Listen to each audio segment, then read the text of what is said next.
In charge sir, हमारे शिक्षक साथी, हमारे प्यारे बच्चे और आए हुए अभिभावकगण, आप सभी को इस 77वें स्वतंत्रता दिवस की हार्दिक शुभकामनाएं।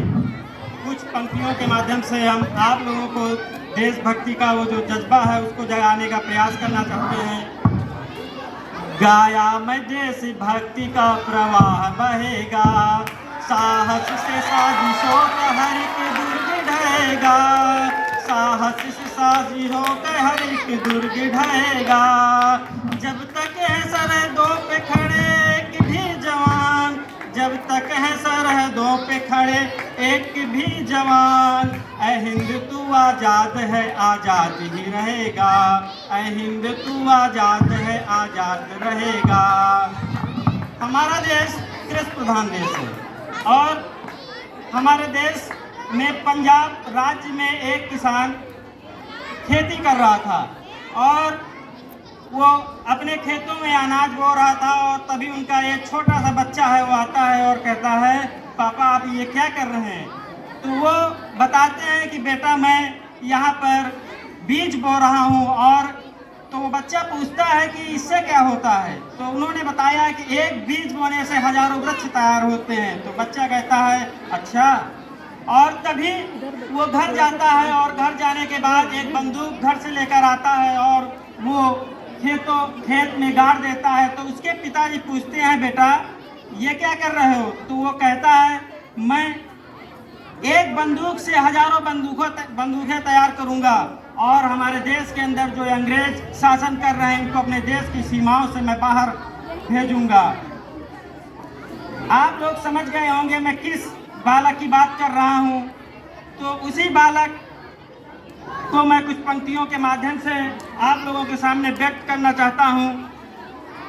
वो सतलज में स्वतंत्रता की लहर उठाने आया था, वो सतलज में स्वतंत्रता की लहर उठाने आया था, अंग्रेजों के महामहल की नींव हिलाने आया था, वो परतंत्र देश के मन में मुक्ति जगाने आया था, हर गुलाब को इंकलाब का ख्वाब दिखाने आया था, हर गुलाब को इंकलाब का ख्वाब दिखाने आया था। वो भगत सिंह अब भी भारत की तरुणाई में जीवित है, वो भगत सिंह अब भी भारत की तरुणाई में जीवित है। तो सांस सांस में एक स्वतंत्र एहसास रखा था जिसने, तो सांस सांस में एक स्वतंत्र एहसास रखा था जिसने, ईश्वर से ज्यादा खुद पर विश्वास रखा था जिसने, ईश्वर से ज्यादा खुद पर विश्वास रखा था जिसने, वो मुक्ति के यज्ञ कुंड पर मंडराता परवाना था,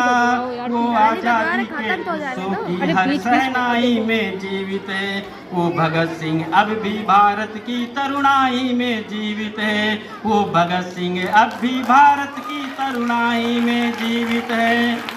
देखिए भगत सिंह जेल में बंद होते हैं और उनकी जो माँ विद्यावती है उनसे मिलने जाती हैं। तो उस समय की कुछ पंक्तियां हैं। राम दरस को कौशल्या जो कंटक वन को आई, राम दरस को जो कौशल्या कंटक वन को आई, वैसे माँ विद्यावती जेल में भगत मिलन को आई, वैसे माँ विद्यावती भगत जेल में भगत मिलन को आई। बोले भगत सिंह माँ मेरी देह न लेने आना, बोले भगत सिंह मेरी माँ मेरी देह न लेने आना, वीरे कुलवीरा को इस कार्य हेतु भिजवाना, वीरे कुलवीरा को इस कार्य हेतु भिजवाना। मैं आदेश तुम्हें दूं इतना मुझको अधिकार नहीं, मैं आदेश तुम्हें दूं इतना मुझको अधिकार नहीं, पर मेरी लाश पर तेरा रोना मुझको स्वीकार नहीं, पर मेरी लाश पर तेरा रोना मुझको स्वीकार नहीं। कंठों में रंग बसंती वाली राग न ठंडी हो जाए, तेरे आंसू से ये आग न ठंडी हो जाए। लोग कहेंगे संयम को कैसे खो सकती है, लोग कहेंगे संयम को कैसे खो सकती है, रोए रोने वाली भगत सिंह की माँ कैसे हो सकती है, ये रोने वाली भगत सिंह की माँ कैसी हो सकती है। जय हिंद जय भारत। उषा, पकवानों की बात अलग है, ऐसा त्योहारों का है मेला,